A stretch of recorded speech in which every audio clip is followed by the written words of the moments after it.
आपके लिए मेरे पास एक इम्पॉर्टेंट क्वेश्चन है। What is beauty? ब्यूटी क्या होता है? क्या ये एक बायोलॉजिकल कंसेप्ट है या यूनिवर्सल फिनोमेना? या इसके स्टैंडर्ड्स डिफाइन कौन करता है सोसाइटी में? Having a fair and flawless skin, sharp features, or having a jawline is so cool. But who have made these standards? So today, my dear friends, we are going to talk about beauty standards in the era of filters and what does sociology have to say about it. Beauty is not at all a universal concept. क्योंकि हर time frame के हिसाब से, हर culture के हिसाब से, हर society के हिसाब से उसके स्टैंडर्ड्स और डेफिनेशन बदलती आई है. There is a common saying, beauty lies in the eyes of beholder. और सोशियोलॉजी उस स्टेटमेंट को और आगे लेकर जाती है. वो कहती है कि ब्यूटी एक इंडिविजुअल प्रेफरेंस का ही मैटर नहीं है, it is a socially constructed phenomena. यानी कि आपके जो सेलिब्रिटीज़ हैं, इन्फ्लुएंसर्स हैं, मीडिया है, सोसाइटी है, ये मिलकर डिफाइन करते हैं कि हम ब्यूटीफुल किसे कहेंगे. किसी सोसाइटी में फेयर स्किन को प्रेफरेंस दी जाती है तो किसी में डार्क स्किन को प्रेफरेंस दी जाती है. कहीं पे फुलर बॉडी को प्रॉस्पेरिटी का साइन बताया जाता है तो कहीं पे स्लिम ट्रिम बॉडी को ब्यूटीफुल कहा जाता है.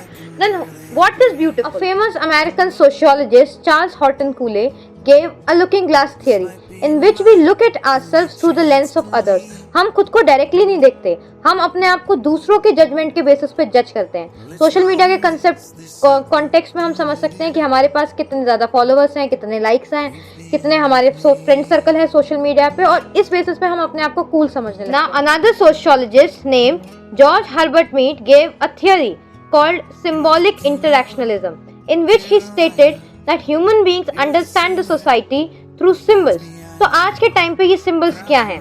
Filters, perfectionism, social acceptance, likes and followers, celebrity culture या एक्सपेंसिव फोटोशूट्स, इन्फ्लुएंसर कल्चर, उनके aesthetic routines, daily skin care routines या so called perfect lifestyle. The stereotypes and the standards of beauty set by the society affect the adolescent so terribly, और हम इसके बारे में कभी बात भी नहीं करते.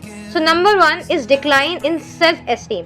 When we compare our natural appearance to somebody's edited version or filtered version, we normally feel ourselves to be inferior. हम अपने आप को कम समझने लगते हैं. Second is our external validation. We start needing external validation. For example, many people or many youngsters start valuing their self-worth through likes, comments and followers. यानी confidence अब अंदर से नहीं आता बल्कि online approval से आता है. Third, low self confidence. लोग बिना filters के या बिना edit करे अपनी photos को post करने से hesitate करते हैं. यानी कि वो अपने real appearance को show करने से hesitate होते हैं. Now the third consequence is normalization of perfection. The celebrity culture and influencer culture have normalized perfect skincare routine, perfect lifestyle, luxury items, luxury makeup products and idealized skin, flawless skin or sharp features so much that we are so hesitate to put ourselves natural. So towards the end, sociology teaches us that beauty is not at all a universal concept. ये हर एक time frame के according और society के according change होती रहती है. Beauty trends क्या हैं ये social media, celebrity culture, influencer culture ज़रूर डिफाइन कर सकता है, बट आपकी सेल्फ वर्थ, आपका सेल्फ कॉन्फिडेंस, आपकी इनर ब्यूटी और आपकी वैल्यू कोई भी ट्रेंड डिसाइड नहीं करता. That is just you, your potential and your hard work that is gonna decide it. If you like the video, please like it, subscribe the channel and comment down your suggestions in the comment box. Thank you, take care, till the next video.